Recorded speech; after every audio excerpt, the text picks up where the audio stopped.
თქვენთან საუბარი არასმოსავლნეს აქციებზე მინდა დავიწყოთ ამაზე კითხვას ცალკე დავსვამ არამედ წითელმაისურიან კაცზე სამარგულიანია გვარად ქუჩაში რომ გამოესარჩლა ადამიანს რომ აკავებდნენ და რო უთხრა პოლიციელებს რომ გავა დრო და ეს ხალხი გიტირებთ ყოფასო აი ჩვენ ამდენი რამ მოვყევით პაატა სამარგულიანი არის კრებითი სახელი მოქალაქეების რომლებიც ვერ დააშინეს და ვერ წაართვეს სურვილი რომ ამ ქვეყნის რიგითი მოქალაქეები იყვნენ და დაუანონსონ ყველას მის ქვეყანას ართმევს რომ ხალხი ადგილზეა ამით მინდა თქვენთან საუბარი დავიწყო რამდენად მოახერხა სისტემამ ამ ყველაფრის ფონზე ბრაზი მოქალაქეების სურვილი რომ იარონ დასავლეთისკენ ჩაეხშო მოგესალმებით კიდევ ერთხელ მივესალმებით მაყურებელს მადლობა მოწვევისთვის რა თქმა უნდა ეს მიზანი მიღწეული არ აქვს რეჟიმს ივანიშვილის რეჟიმს თუმცა მცდელობა და ძალისხმევა ძალიან დიდი აქვს სერიოზული და არაკლებს ნამდვილად ჩვენ აი ბოლო დღეების განმავლობაში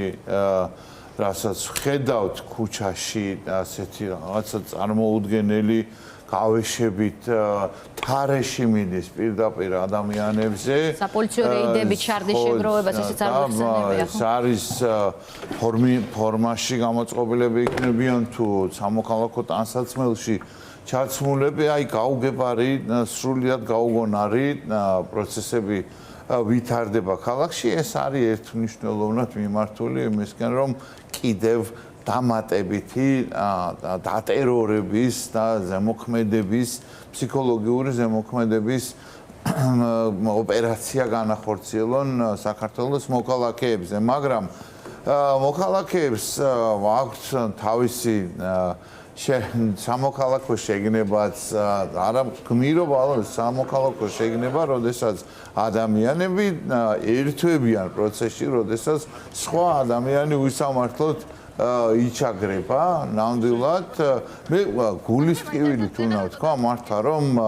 იგივე პოლიციის შემადგენლობაში სამწუხაროდ როგორც ჩანს ყველა სტანდარტი რაღაცა განლევადი გახდა იმიტომ რომ პოლიციელები ყოველთვის წარმოადგენდნენ რაღაცა ესეთ აი ფორმაში ჩაცმული ადამიანი რაღაცა პირიქით უფრო იმედის და უფრო უსაფრთხოების განცდის შემქმნელი იყო და ახლა უკვე ასე ყოველგვარი იმის გარეშე იქ რამდენადაც მე ვიცი ინციდენტი დაიწყო იმის გამო რომ იქ ადამიანმა ვერ გაატარა დროულად როგორც თვითონ ეს პატონი სამარგულიანი ყვებოდა ვერ გაატარა დროულად პოლიციის მანქანა და გადმოუხდნენ ამ ადამიანს და რავი ის კაციც ვისაც ესენი ასე ვთქვათ ეჯაჯგურებოდნენ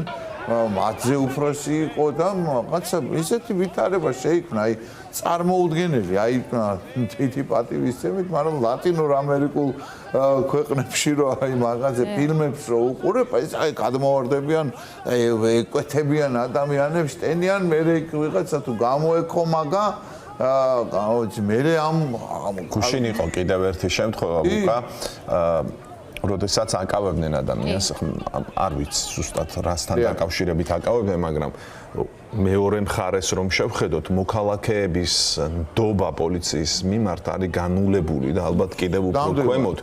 იმ წუთას როდესაც რაღაცაში პოლიციის მონაწილეობას შეამჩნევენ ჩვენი მოქალაქეები ტელეფონებს იღებენ ჯიბიდან და ყველანი ცდილობენ გადაიღონ და რაღაცნაირად დაეხმარონ მეორე მოქალაქეს. იმიტომ რომ განცდა იმის რომ პოლიცია არის მოძალადე, რომ პოლიცია თავად ააკანონ დამრღვევი იმდენად გაჯდა უკვე ჩვენს მოქალაქეებში, რომ აი ეს არის გზა ერთმანეთის მიმართ სოლიდარობა ქუჩაში მიუხედავად იმისა, როდესაც ადამიანმა არ იცის თუ რატომ აკავებენ. შეიძლება არ იცის. ახლა სამარგულიანის შემთხვევა სხვა არის იქ ყველაფერი ის მაგრამ თუნდაც არ იცოდეს ადამიანმა მას ერთვება იმ წუთასვე აი ეს შეგრძნება რომ პოლიცია არის უსამართლო და ეს შეგრძნება საფუძვლიანია ნამდვილად და ეს არის ერთ-ერთი კიდევ დამატებითი ინსტრუმენტი თითქოს ახლა რაღაცა ნარკომანიასთან ბრძოლის სულისკვეთებით ამსჭვალული ახლა ამ ოპერაციების ჩატარება ხდება, ქუჩაში გადაყენება, გაჩერება. ეს ერთმნიშვნელოვნად, რა თქმა უნდა, ისევ და ისევ მიმართულია გაგრძელება იმის, იმიტომ რომ ის ჯარიმები, ის სახეების იდენტიფიცირება, დაშინება, გინება, რები არ გამოვიარეთ, ხო? აღარაფერს ვამბობ უკვე სახიზულების მტრევას და ჩვენ ბუკა რას გეტყვით შენ რადგან ახარ ბუკა იმ უბანში დაიბადა გაიზარდა ხა იქ ერთ ცხოვრობს მაგრამ მისი სახლიდან და ჩემი სახლიდან დაახლოებით თანაბარი დაშორების ადგილას მოხდა მაგრამ უფრო მნიშვნელოვანი არის რა რომ სადაც ეგ ამბავი მოხდება ხო იქიდან ზუსტად 20 მეტრში არის ბინა სახლი რომლის ეზოშიც ძიმა ჩიქოვანი ცემით კინაღა მოხდა კი ბატონო ერთი წლისი ხო დაახლოებით რა ხო რატო ყვები ამ ამბავს რა რომ პოლიციის ადმინდობაზე ვლაპარაკობ რა პაატა სამარგულიანს რო აღუძრეს ახლა საქმე ერთი წელი ვიდეოზე რამდენიმე კამერით გადაღებული არის დღეს დამავიშ და მინდოდა რომ ან სიუჟეტში რაღაცაში გამომეყენებინა კაია რო ხე გამახსენეთ ზუსტად იმ ადგილზე კამერები N რაოდენობის კამერებია, იმიტომ რომ ესეთი ისა ცენტრია რა, მაღაზიებია, ის არის ზევით მიმავალი ხალხი, ქვევით ჩამო. ანუ უბრალოდ შეუძლებელია იქ ვინმე მიიმალოს. ხო, წარმოუდგენელია, მე გეუნები სრული პასუხისგებელი, ხო, პოლიციელი მე არა ვარ და სპეცსამსახურის თანამშრომელი, მაგრამ გეუნები რომ მაქსიმუმ 1 საათი იმ ადამიანების ვინაობის დადგენა, ვინც დახვდნენ ცემეს და გაიქცნენ. კი არ გაიქცნენ, კაცო. გამოტასავდნენ ესე გამოგულავდნენ, ნელა გაუყვნენ, გაიქცნენ კიდე სხვა სიტუაცია. კინაღა მოკლეს, გაერთიანებული ქონდა თავპირი, ხო? და ეხაც დიმიტრი იძულებულია ქვეყანა დატოვებული აქვს. მარტო დიმიტრი უბრალოდ ის იმიტომ მოვყევი რომ იქ ზუსტად აი 20 მეტრში იმ ადგილზეა ეგ ამბავი მომხდარა. და მე ვიღაცას უკვირს რომ პოლიციის ან სამართალდამცავების მიმართ რამენდობა, რატო? იმიტომ რომ თვითონ არიან ჩართული ამ თვითონ აკეთებენ. ვანო თარხნიშვილი კორძი რამდენი ფაქტია. ზურა ჯაფარიძე სახლში მიდიოდა ხოლმე და იქ ხალხი იყო ჩასაფრებული და პოლიცია არაფერს არ აკეთებდა და ერთ ფაქტს გავიხსენებ ორბელიანის მოედანზე, არ ვიცი გახსოვთ თუ არა, როდესაც დანაშაული ჩაიდინა, გარბოდა, პოლიცია იქ იყო, ხალხი ეუბნებოდა რომ აი რატომ არ მისდევდა მანქანაში ტერორი ქვია რა, ტერორი, როდესაც მუნდირიანი ადამიანებს რთავს სახელმწიფო ტერორში. მათ შორის ამ მუნდირის ქვეშ მყოფი ადამიანების ღირსების საქმეა რომ ეს სიტუაცია. აქვე დავამატებ ერთს რომ მარტო ეგ რომ იყოს უმოქმედობა, აქ დანაშაულში თანამონაწილეობაზეა საუბარი, მაგალითად პოლიციელი უნდა ვახსენო კიდევ ერთხელ ჟამერაშვილი, რომელიც მათე დევიძის საქმეში არის მოწმე, რომლის საფუძველზეც ბიჭი გაუშვეს ციხეში რამდენიმე წლით. მათე დევიძე. დღეს პირველის გამოძიების ჟურნალისტური დადგინდა რომ ამ კაცის მამა ძარცველდა აგარაკებს, როგორც ამ გამოძიებაშია ნათქვამი, თვითონაც ყვება რომ კი ბატონო ასე იყო, ოღონდ მე არ ვიყავი ამ ყველაფრის ორგანიზატორი და შემოქმედიო და საპროცესო გარიგებით გამოუშვეს ეს კაცი, ყვებიან მე მოწმეები რომ ამის შვილი მოქმედი პოლიციელი ჟამერაშვილი ჩვენ გვეხვეწებოდა რომ რამე მიშველეთ არ მაჩერებენ არსად ამ საქმის გამო. ახლა არის ხურმოჭრილი მონადად შეასრულებს ყველა დავალებას. ხო და მიდი და ინდე სამართალდამცველებს მით ან სასამართლო სისტემას, რასაც უყურებ ჩვენ ქვეყანაში. აქვე უნდა ვკითხოთ ახლა ბუკას თავარი ამბები სანქცირებას მოლოდინთან დაკავშირებით. წერილიც დაგვეწია, არ ვიცით უნახეთ, რუსთავიორმა გამოაქვეყნა, ოღონდ ვერ გავიგეთ ჩვენ პირადად ვისი დაწერილია, ავტორი არ ვიცით. პრეტენზიები არის შიგნით რომ ელჩს ბრალდება ამერიკისა და საქართველოს ურთიერთობის ელჩის თარჯიმანი გამოწვეულს ელჩმა რაც ახალი წერილია, რომელსაც ვერ ვიგებთ ვინ წერს, მაგრამ ბიზნე ივანიშვილის პრეტენზიებია იქ გაჟღერებული და ურთიერთობის გაფუჭება ბრალდება დანიგანს, ელჩს ან მინიმუმ მის თარჯიმანს საბოლოო ჯამში და კვლავ დატოვებულია იმედი რომ როცა ის წერილი ინგლისურად გაუგზავნეთ ტრამპს მე მგონი რაღაც ინგლისურიც არიციან ვაშინგტონში და სხვა ინგლისურიციან იმათმა. სუფთაფურცლიდან დავიწყოთ, მოკლედ ეს არის სათაური. მაგრამ ბელგიიდან ბრიუსელიდან სანქციების მოლოდინში ვართ, ბრიტანეთიდანაც დიდი ალბათობით და თქვენ როგორ აღწერთ, იყო თუ არა ბოლო გაფრთხილება 17 ევროკავშირის 17 წევრი ქვეყნის საგარეო საქმეთა მინისტრების წერილი და მე ამათი რაღაცა კონსპირაციული პასუხი დღეს Deep State-ზე. ხო, ნუ პასუხი მოსალოდნელი იყო, რა თქმა უნდა, ეს ერთგვარი ეს აქვთ, რა ქვია, ეს ქავერი ან საფარი აქვს გაკეთებული ამის ყველაფერი რაც მოდის ევროპიდან ჩვენი პარტნიორების მხრიდან ამერიკის შეერთებული შტატებიდან დაუყოვნებლივ ეს მიდის უკვე Deep State-ის ნაკადში რომ აი Deep State-მა იქ სადღაც ბრძოლა მოუგო დონალდ ტრამპს ყველა ეს წერილიც ესე დაამთავრეს დიდ წარმატებას უსურვებთ დონალდ ტრამპს ამ ბრძოლაში იმიტომ რომ ცენტრი ახლა გადმოვიდა ევროპისკენ და დიდი ბრიტანეთისკენ სინამდვილეში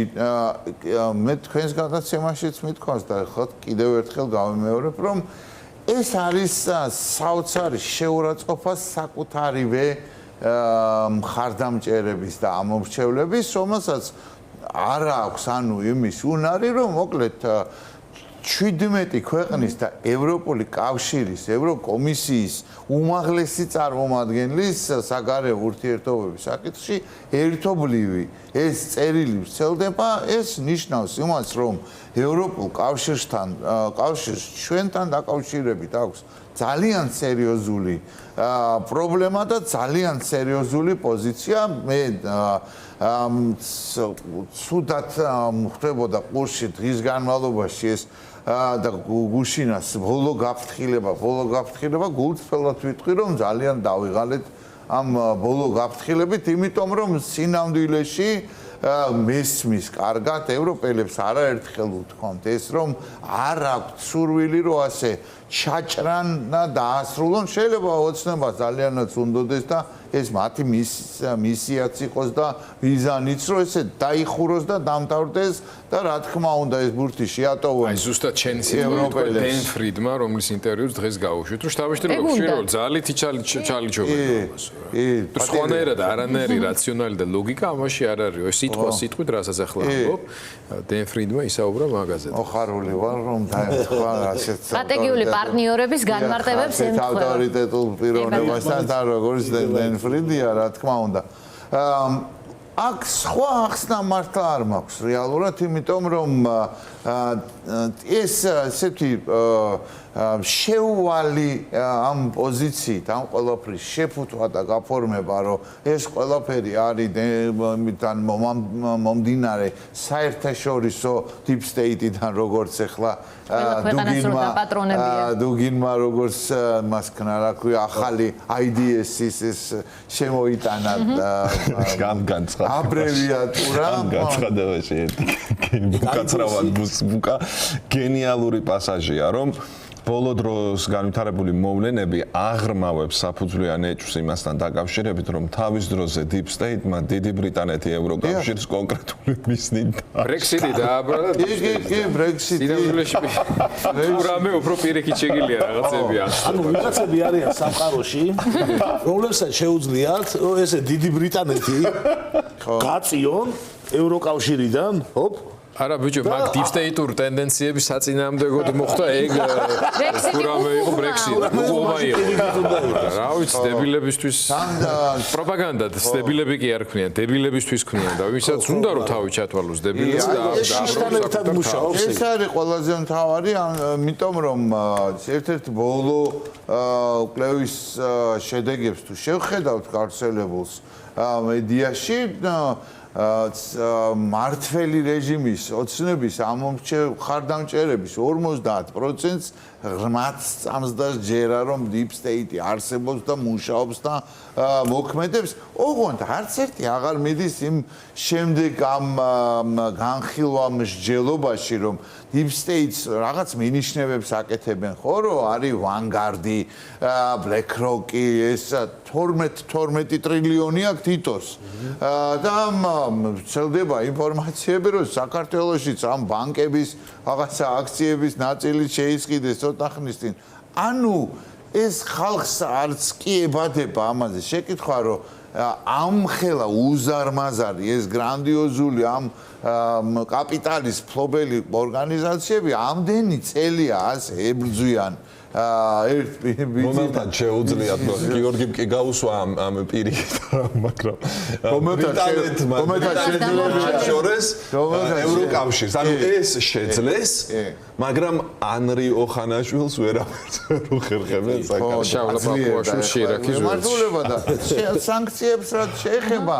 სანქციებთან დაკავშირებითაც არ არის ჯერ კიდევ მკაფიო სურათი. რაც ძალიან სამწუხაროა. ყველაფერია მაგიდაზეო ამ წერილში წერია. ყველა მექანიზმის გამოყენება ჩვენს ხელთ არის. კი ბატონო, კი. თქვენ რასელით უფრო? ძალიან მნიშვნელოვანია. მე არ მაქვს იმის განცდა მაგალითად, რომ ამ 15-ვე ვინც არის არ ვიცი მე ამ სიაში შემადგენლობა იქნება შეთანხმებული ამ სანქციებში, თუმცა შეიძლება იგივე მაგალითად როგორც ცნობილია ეგრეთ წოდებული მოსამართლე გალუსტაშვილი არის ამ სიაში და შეიძლება ის მიმართ ან რომელიმე კიდევ ძალოვანის მიმართ შეიძლება იყოს გამოყენებული შეთანხმებაც იქნას მიღწეული ამ მიმართულებით. მე ვფიქრობ რომ ევროპულმა კავშირმა დიდმა ბრიტანეთმა უნდა მიიღოს გადაწყვეტილება და იმოქმედოს სწრაფად ძალიან მნიშვნელოვანია იმ საარსებო ესე ვთქვათ საყრდენის რომელსაც ნაწილობრივ შეიძლება ითქვას რომ თავად ივანიშვილიც აჯანჯღარებს ახლა ეს არის მისდამი ლოიალურად განწყობილი საქმოსნების დასანქცირება რაც არის ძალიან მნიშვნელოვანი ამ პროცესის სრულიად ახალ ეტაპზე გადასაყვანად იმიტომ რომ ცალკეულ ძალოვნებს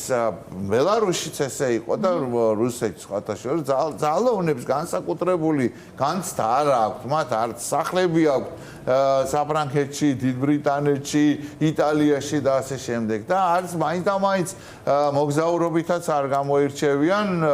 ამ ქვეყნების მიმართულებით და მათ ვისაც რეალურად აქვს სერიოზული კაპიტალი ისინი ღიადაც ნერვიულობენ ეთერებში არაერთხელ უთქვამთ რომ არ არის ესეთი მარტივი და ეს დასანქცირება იქნება პრობლემური როდესაც ევროკავშირზე ვსაუბრობთ ხო იქ ერთი მხრივ კონსენსუსის საკითხია მეორე მხრივ ცოტა ჭიანურდება ხოლმე მაგრამ ამ მხრივ აი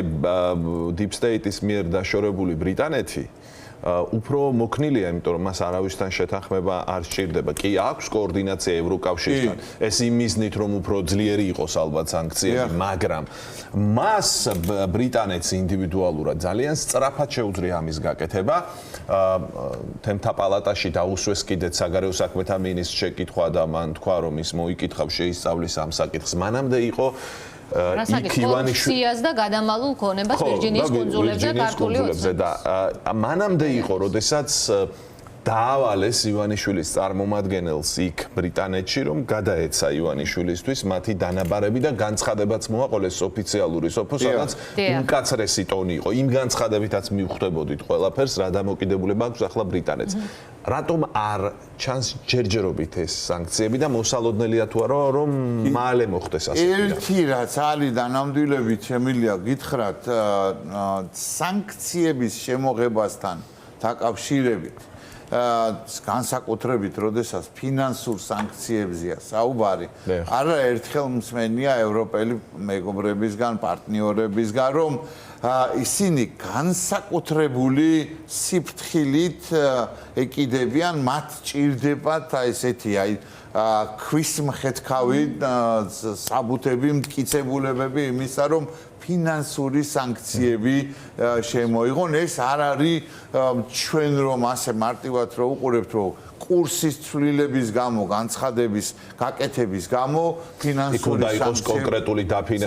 დასაბუთება უშუალო ფინანსურ მახინაციებზე. აი, ამერიკის შეერთებულმა შტატებმა, როდესაც ივანიშვილი დაასანქცირა, იქ ძალიან კაფიოდ წერია, გაწერილია იქ, რომ რუსეთისთვის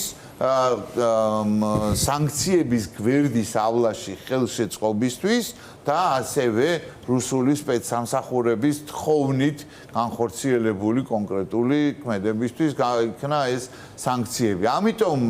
ამიტომ ვერ ხდება ჩემი აზრით ეს სანქციები, რომ მოგროვდეს ის მტკიცებულებათა ბაზა, რომელიც აუცილებელია რეალურად ამ პიროვნებების დასასანქცირებლად. მე ვფიქრობ, რომ რთულად, ძნელად ბიუროკრატიების გავლით, მაგრამ მაინც იქნება ეს სანქციები აუცილებლად, დიდ ბრიტანეთშიც იქნება. მეგობარი აქტიც არ გაგვიმართლა ეხა, მაგრამ მეგობარი აქტი იმდენი რამე მოხდა მეგობარი აქტი, როდესაც შევიდა სენატში, ირანში ბომბები ცვიოდა და მე რეგიონისთვის მოიცალეს პუტინისთვის და რუსული სანქციებისთვის ფაქტია რომ მოიცალეს. აგერ ხვალ იქნება ლინცი გრემის ინტერვიუ იყო ეხლა ცოტა ხნის წინ და დონალდ ტრამპი დაანონსებს ძალიან სერიოზულ გადაწყვეტილებებს უკრაინასთან. როგორ სერიოზულია იმაშიც გამოიხატება, რომ როიტერმა გავრცელა ინფორმაცია, რომ ნატოს გენერალური მდივანი მიფრინავს ვაშინგტონში სპეციალურად, რომ ერთად იქნებიან. ხო, განცხადებ. საერთოდ თუ არა, არ ვიცი, მე რაღაცა ერთობლივი იქნება, მაგრამ შეხვედრა ბუნებრივია. იმიტომ რომ მექანიზმი გავრცელდა უკვე. პარალელურად ლავროვი კიმჩენთან არის, ესეც ვახსენებ შილოკორიაში. თან გაფრინდა სი ძინპინთან. შოშორს არ არის ეგ სხოთაშორის ესეთი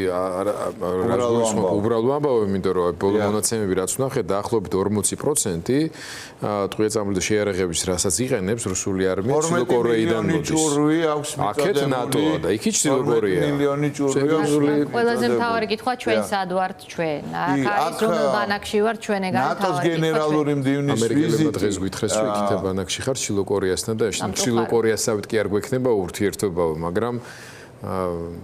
რა ვიცი, მე ძალიან დავისა რა ქვია, დამდრგუნველი იყო ამ ინტერვიუების მოსმენა, რაც დღესდღეობაში ქონდა, ახალი მედია პლატფორმა არის, ქართველებიც არიან დამფუძნებლები და ძალიან არ ვართ ასე თქვა განებივრებულები, ბიუროები იქ არ გვაქვს რაღაცა და რაღაც საინტერესოა ვიცოდეთ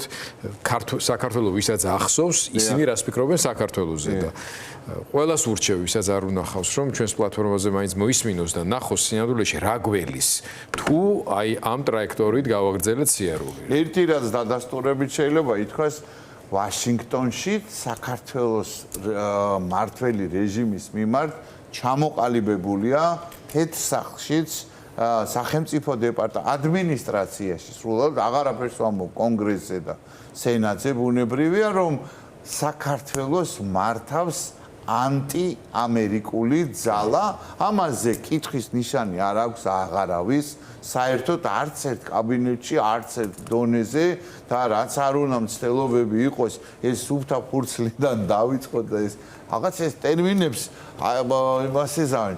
ჩაებღაუჭებიან ჩაეჭიდებიან და რაღაც სუფთა ფურცლიდან დავიწყოთ ანუ სუფთა ფურცლიდან დაწყება რას ნიშნავს ესე იგი რეალურად ბევრი ცუდი რაღაცა გაკეთდა მანამდე და ეხლა რაღაცები სუფთა არა ბუკა იმ სუფთა ფურცელზეც დაუწერეს კაცო დაუწერეს უკვე დაუწერეს ეხლა და ის ხო არ არის კალმებით რომ ამჩელები მიდიოდნენ არაურთქლდესო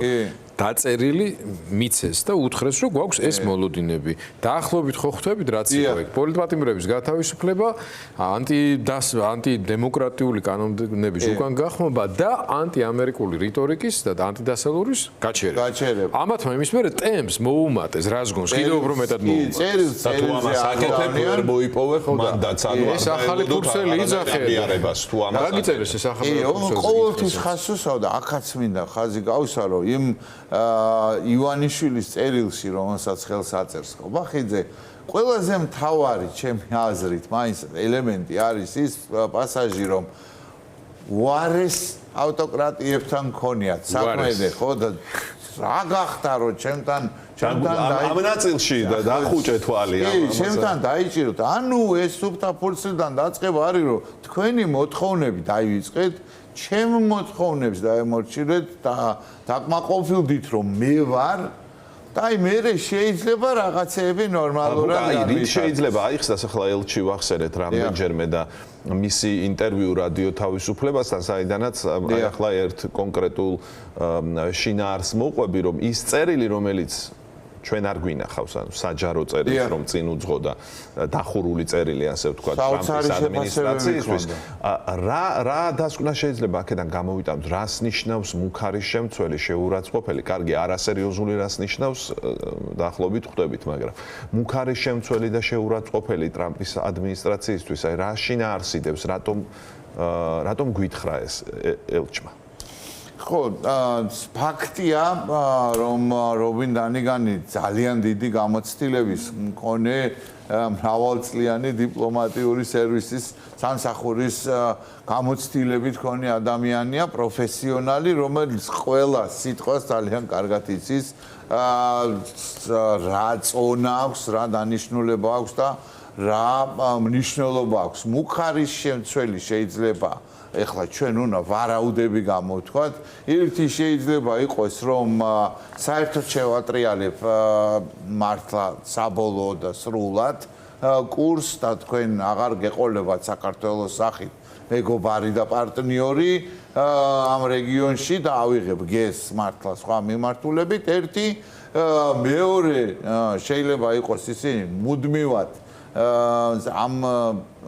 გამწვავებისკენ როგორც კი მიდის საქმე მუდმივად საუბრობენ იმაზე რომ რაც ვიცით და რაც ვიცოდით არ გამოგვაქვეყნებინოთ და არ გვათქმევინოთ ანუ საქართველოს ომში ჩარევის ამერიკის წარუმატებელ მცდელობაზე არის საუბარი თითქოს რაღაცა მტკიცებულებები აქვს თუმცა იმავე თქვათ პარალელურად ისინი ამბობენ რომ ეს იყო ბაიდენის ადმინისტრაციის და მისი ელჩის დროინდელი ამბები მე ესეთი რაღაცები არ ყოფილა ეხლა ფაქტია რომ ეს ხო ამათ დამკვიდრებული აქვს ეს პრაქტიკად როგორც ასეთი რომ ელჩები როდესაც ასრულებენ თუ რაღაცები არ წაუვიდათ არ გამოვიდათ დიდი ძალისხმევა აქვს დახარჯული ივანიშვილს ვაშინგტონში ასე არ არის რომ რეალურად მას არ უნდა და აი ამ ტიპის ურთიერთობა რომელიც მე წერილში მიწერა არ უნდა და რომ ეს ურთიერთობები აეწყო ისინი ვერც მალავენ ვერ ხვდება ივანიშვილი რატო თითქოს ერთნაირად ვლაპარაკობთ ერთნაირად ვაზროვნებთ და რატო არ შეიძლება რომ ეს საერთო ენა გამოინახოს და აქ პარტნიორები ვიყოთ და მოკავშირეები ვიყოთ თან ამას თან ერთის მუდმივი ხაზგასმა რომ ჯერ ჩემი ფული დამიბრუნე ხო არ მალავს ამას რომ დილას ფული საღამოს კამები საღამოს ფული დილას კამები ამ პრინციპით მოქმედებს თალსახად ხო რეალურად და ობრაინი მაშინ სახელმწიფო მდივნის მოადგილე იყო და შოკირებული ეს სიტყვა იხმარა კაცმა შოკირებული ვარო და შოკში იყო ჩავარდნილი მართლა საყოველთაო განსვიფრება გამოიწია ხან ევროკავშირის ელჩმა თქვა რომ გამოვიფიტეო ამერიკის სახელმწიფო მდივნის მოადგილემ თქვა რომ შოკირებული ვარო და ესენი ამბობენ რომ ყველაფერი კარგად არის ჩვენ ვაგრძელებთ გზას და 2030 წელს ევროპული კავშირის წევრი რომელიც მოხსენებული ამ წერილში როგორც საბჭოთა კავშირი უკვე მერამდენე სინამდვილეში რეგიონიდან რუსეთის განდევნის მცდელობას ვადევნებთ ახლა ჩვენ თვალყურს ძალიანაც წარმატებულს თუ შევხედავთ ფაშინიანისა და ალიევის შეხვედრას და ძალიან წარმატებულ შეხვედრას შედეგიანს დასავლეთი როგორ ლობირებს ამ შეხვედრას და რომ პირველად არის ამ რეგიონში აზერბაიჯანის სომხეთის მოლაპარაკებები რუსეთის გარეშე და დასავლეთის გულშემატკივრობით და ამ პროცესში აგერ მარტო საქართველოს და ამაზე უკვე საერთაშორისო გამოცემები წერენ რჩება აი ამ რაღაც გაუგებარ ავტორიტარულ სარტყელში იმიტომ რომ ამ კაცს რაღაცა მილიარდები აქვს სადღაც და ვერ იბრუნებს მართლა ამ მიზეზით თუ არ ვიცი აშინებს ვინმე კრემლიდან მიბმული არ ვიცი ეს სპეკულაციების თემა მე ვიტყვი ფაქტს რომ ერთადერთი საქართველოს რჩება ამ ავტორიტარულ სარტყელში ფული ფულად მაგრამ სადილი განრიგის მიხედვით როგორც თვითონ ოკუპანტები ამბობენ რეალურად ეს არის უშუალოდ რუსული თამაშის რუსული გეგმის გატარების, იმიტომ რომ რუსეთისთვის ეხლა რაც ხდება სამხრეთ კავკასიაში, ოდესღაც ცოტა ხნის წინ წარმოუდგენელი რამ იყო აზერბაიჯანსა და რუსეთს შორის ურთიერთობები აღარ გამოსწორდება ამ ლიდერების რუსეთში პუტინის და აზერბაიჯანში ალიევის პირობებში ალიევი დემონსტრირებას აკეთებს და ასეთ ვითარებაში ძალიან გულდასაწყვეტია რომ საქართველოს ესე რაღაცა სულ სხვა ადგილას არის რეალურად მიწეპებული ახლა აი ამ რეჟიმის ძალისხმევით ალიევი ახვედრებს ბაქოში გახდა ალიევის ესე ვთქვათ შუამავლობით და მეშვეობით ხდება თურქეთის და ისრაელის სირიის და ისრაელის წარმომადგენლების შეხვედრები აზერბაიჯანი სირიას თავაზობს გაზით ბუნებრივი აირით უზრუნველყოფას აზერბაიჯანსა და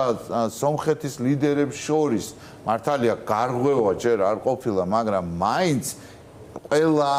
წყარო ადასტურებს რომ გაცილებით უფრო კონსტრუქციულ და ესეთ უფრო საქმიან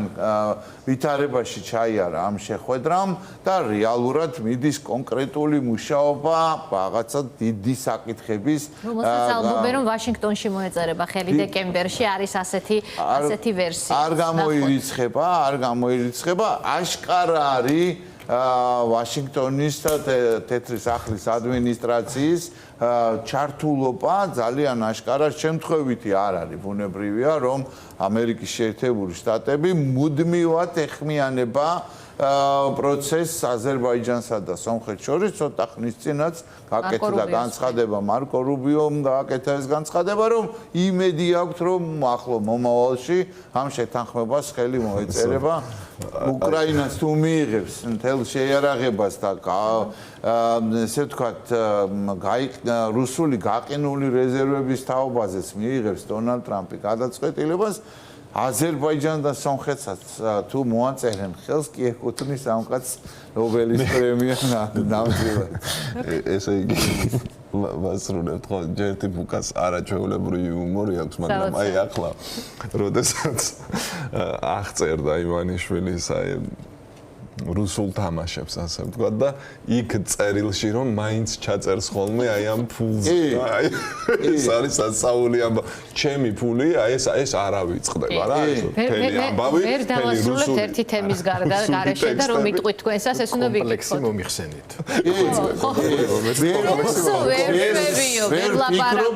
ეს ყველაფერი კარგი კრემლის სახელმძღვანელოებიდან ეს რაღაცა წერილები მაგრამ იქნებ ჩემი ფულიც ერთი საკითხი დაგვრჩა მქონდა დღეს რომ წავიკითხე ეს პოლიცსაბჭოს თუ რაღაც ქვიათ მაგათ ეს განცხადი რაღაც სიბრაზის სიცილის შეურაცხყოფის აი სადამდე დაიყვანეს ეს ყველაფერი რა ეს ყველა შეგრძნება არის ერთდროულად აი ხა უბრალოდ ბუკამ რო თქვა აი პარალელურად ვიცინოდი რა აი სიმწრის ცოტა ბოდიში 22 კითხვა გამიჩნდა რამდენიმე კითხვის წინ იყო ნახსენები ის კაცი პაპუაშვილის შირაქის ველზე რა უნდა და რა საკანონმდებლო ინიციატივების ინსპირაციის ფოტოც იყო მე ბრეჟნევის მე მგონი ხო? ხორბლის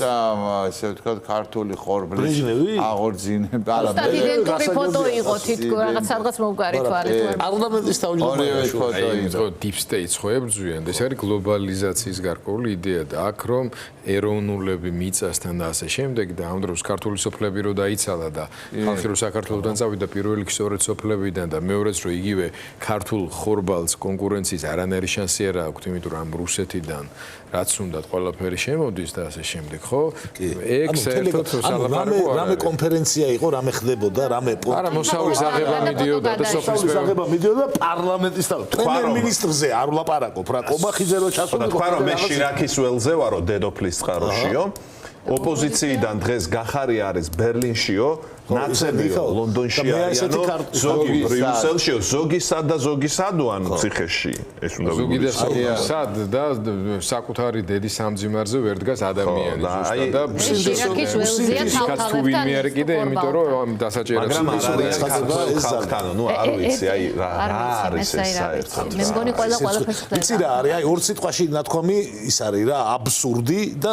ფსევდო ყველაფერი, რაცაც ქვია რომ აი პარლამენტის თავმჯდომარე შირაქის ველზე. ხო, ზოგისად და ზოგისად ზუსტად, აი ახლა გიორგიმ რაც თქვა რა, ზოგისად და ზოგისად. ზოგი ციხეში და მართლა მშობლები ეხოცებათ პოლიტპატიმრებს. საერთოდ რა არის, ცინიზმი კი არა, აი არ ვიცი ამას რა სიტყვა დავარქვა რა, აი რა განცხადება. სოფოს კონდა რაღაც თემა. ერთი რაღაც და მაგ თემაზე ჩვენ ვისაუბრეთ, სულად დავით ხადაძე გვეყოლება სტუმრად მეორე ნაწილში და ერთი საკითხი დაგვრჩა, რომელიც უნდა ვახსენოთ, ევროპარლამენტის რეზოლუცია, რომელშიც პირდაპირ და ცხადად და გარკვევით ეწერა დამოკიდებულება ადგილობრივი თვითმმართველობის არჩევნებში მონაწილეობასთან დაკავშირებითაც. მათ შორის რომ ეს არსებული სტატუს კვოს ლეგიტიმაციისთვის გამოყენებული იქნება ივანიშვილის მხრიდან. აი ეს პირდაპირ არ წერს ხოლმე თქვენ ჩემზე უკეთ იცით რეზოლუციებში ასეთ ტექსტებს რომ არჩევნებთან დაკავშირებით ევროპარლამენტი ეს პირველი შემთხვევა. ამის შემდგომაც დარჩა ყველა საკუთარ პოზიციაზე ბოიკოტის მოსურნეებიც და არჩევნებში მონაწილეების მსურველებიც. აი ეს მე უფრო მაინც საერთაშორისო პარტნიორების განცხადების ნაწილში მინდა გკითხოთ, რაზე ჩამოყალიბდა ანუ ევროპარლამენტი, რას გვეუბნება ამით, რომ ამ ქვეყანაში არჩევნებს ამ მოცემულობით რაც დღეს გვაქვს, აზრი არა აქვს. სინამდვილეში დიახ, ასე არის, ნამდვილად ეს ერთი და მეორე ერთი კი ნამდვილად შეიძლება ითქვას, რომ ევროპელი პოლიტიკოსები და ევროპაშიც და ამერიკის შეერთებულ შტატებშიც ადგილობრივი არჩევნების შედეგები ვერ და ჩატარება ვერ გახდება ამ რეჟიმის ლეგიტიმაციის საშუალება, იმიტომ რომ აქაც მათ ყველაფერი გააკეთეს იმისთვის, რომ ამდენი პოლიტიკოსი არის ციხეში, საერთაშორისო დამკვირვებლები არ არიან დაშვებული, საარჩევნო კომისიის და საარჩევნო კანონმდებლობის თუ რამე გაუარესება შეიძლება და ყოფილიყო და ადგილობრივ დამკვირვებლებსაც ნული აქვს შანსი რეალურად დაადგინონ ის დარღვევები და გაყალბებები, ამიტომ ეს უკვე აპრიორი გადადგა ოცნებამ ყველა ის ნაბიჯი, რომელიც საბოლოო ჯამში ევროპას არ უქმნის არავითარ დაფრკოლებას იმისთვის, რომ არ მიიღოს ის შედეგები, თუნდაც თუ კი ისე დარჩა, რომ ის ორი ძალა მიიღებს მონაწილეობას, ევროპა ჩამოყალიბებულია ამასთან დაკავშირებით და საგარეო საქმეთა მინისტრების და ევროპარლამენტის წერილის და ევროპარლამენტის რეზოლუციებიც შემთხვევითი არ იყო ასე ერთგვარად მიყოლებით, ესე ვთქვათ, კონტექსტში ერთობლივად უნდა განვიხილოთ ეს პოზიციონირება აღმასრულებელი და საკანონმდებლო ფრთების ევროპული კავშირის და ევროპის ზოგადად. ამიტომ იქ ძალიან მკაფიოდ არის ჩამოყალიბებული ქართულ ოცნებასთან დაკავშირებით, უბრალოდ კიდევ ერთხელ ვამბობ, რომ ის ამოცანა რაც უნდა რომ ოცნება შეასრულოს, აი დიდი სიამოვნებით მოისმენდნენ სამშაბათს განცხადებებს, რომ აი ევროპული კავშირი ასრულებს საქართველოსთან ყოველგვარ ძალისხმევას. ეს არის მათი რეალური ჩაწერას ეთხოვდნენ რეზოლუციაში. მათი მხარდამჭერმა პოლიტიკურმა ძალამ პირდაპირ მოითხოვა ამის ჩაწერა, რა თქმა უნდა, ეს არ გავიდა. თან აი ამ კონტექსტში წეგანაც ვისაუბრეთ რეგიონულ კონტექსტში სამხრეთ კავკასიურ კიდევ უფრო მკაფიოდ გამოჩნდა, რომ ერთადერთი სამწუხაროდ, ერთადერთი ასეთი სრული ესე ვთქვათ, შეფუთვით საყრდენი რუსეთისთვის სამხრეთ კავკასიაში რჩება რეალურად ივანიშვილის ქართული ოცნება, არა საქართველოს და არა ქართული ხალხი, ივანიშვილის ოცნება და ამიტომაც იყო ეს სულსვავენ ამ კითხვას, რომ აი რატო გამოხდა კობახიძე 28 ნოემბერს და რატო გააკეთა ეს განცხადება და მაინც და მაინც მტკიცებულებები ჭირდებათ რომ დაარწმუნო რომ ეს რუსეთიდან წამოსული ინსტრუქციების და დავალებების აღსრულება არის. თორემ მართლაც არაფერში არ ჭირდებოდა, იმიტომ რომ მიდიოდა საკმაოდ დეპრესიულ რუსებს ჭირდებოდა. რუსებს ჭირდებოდათ ეს ერთმნიშვნელოვნად, ასე რომ ახოთ ფხენიანში